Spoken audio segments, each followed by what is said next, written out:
ஐக்கிய மக்கள் சுதந்திர கூட்டமைப்பிலிருந்து விலகுவதாக ஜாத்திக ஹெலோருமை தெரிவித்துள்ளது. கொழும்பில் இன்று இடம்பெற்ற ஊடக சந்திப்பிலேயே இந்த விடயம் தெரிவிக்கப்பட்டது. ஐக்கிய மக்கள் சுதந்திர கூட்டமைப்பிலிருந்து விலகி நாட்டின் எதிர்காலத்தை கட்டியெழுப்புகின்ற நல்லாட்சி மற்றும் ஜனநாயகத்திற்கான அரசியல் சக்தியை முன்னெடுக்க எமது மத்திய செயற்குழு தீர்மானித்துள்ளது.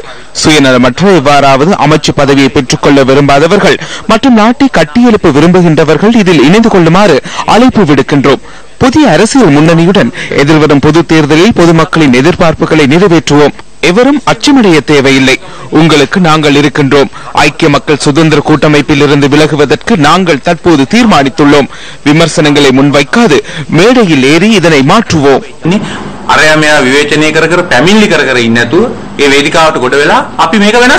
முன்னாள் ஜனாதிபதி மஹிந்த ராஜபக்சவிற்கு ஐக்கிய மக்கள் சுதந்திர கூட்டமைப்பில் வேட்புமனு வழங்கியமை தொடர்பிலும் இதன்போது ஊடகவியலாளர்கள் கேள்வி எழுப்பினர்.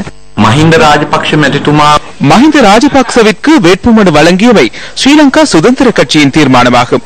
பொதுமக்கள் அதற்கான தீர்மானத்தை எடுப்பார்கள்.